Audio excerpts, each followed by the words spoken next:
Well, we need to work to decolonize the mindsets.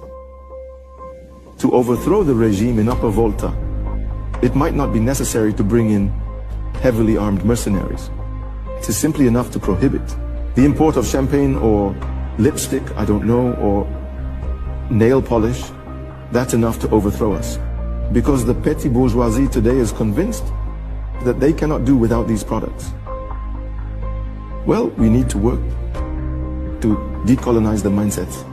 We are working to recondition our people to accept living as they are, not to be ashamed of their realities, to be content with them, and even to take pride in them.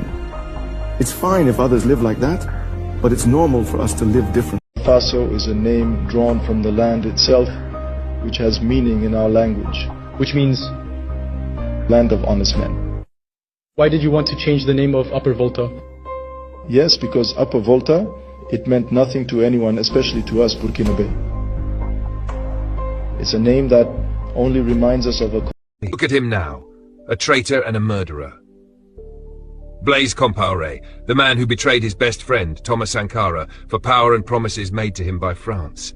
But just look at him today. He looks hollow, empty, as if the soul in him died long ago.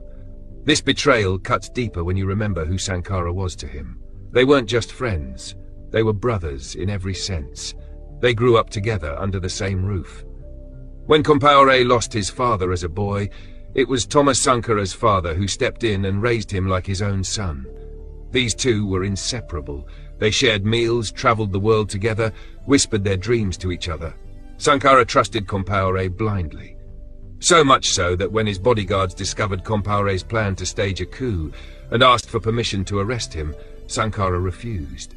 He said he would never betray a friend. If Compaoré wanted to take power through a coup, so be it. Even when Ghana's secret service got wind of Compaoré's plan, not just to overthrow but to kill Sankara, and alerted President J.J. Rawlings, who in turn offered help to stop the coup, Sankara still declined. He stood by his friend, even to death. If he wants to kill me and take over, let him, Sankara said. And that's exactly what happened. On October 15, 1987, Blaise Compaoré, with the backing of France, staged a coup. Thomas Sankara was assassinated. France had everything to gain. They didn't want Sankara, a man who stood against neo-colonialism, who rejected Western control and called out imperialism with fearless clarity. They saw Compaoré as someone they could use, and they did. They promised him protection, wealth and power. Compaoré ruled Burkina Faso with an iron fist for 27 years. He looted billions. He handed over Burkina Faso's gold to France while his people suffered.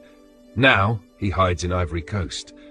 He and his brother, who helped orchestrate Sankara's murder, are both wanted by the Burkinabe government. He's no longer Blaise Compaoré. He's taken on a new name. He's now an Ivorian citizen, trying to bury the past. But history remembers. We have launched several initiatives, both in the agricultural sector and in the fields of education, health, and community development. And through these initiatives for education, we want to build our schools, our grandes écoles here, to train our elites so that they can serve Burkina Faso.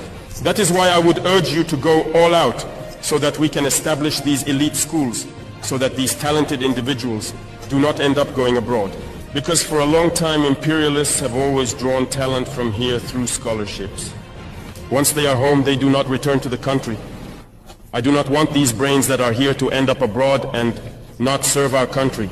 Make sure that these initiatives succeed and that we can establish the polytechnic and technological universities we need so that these children can express all their talents and work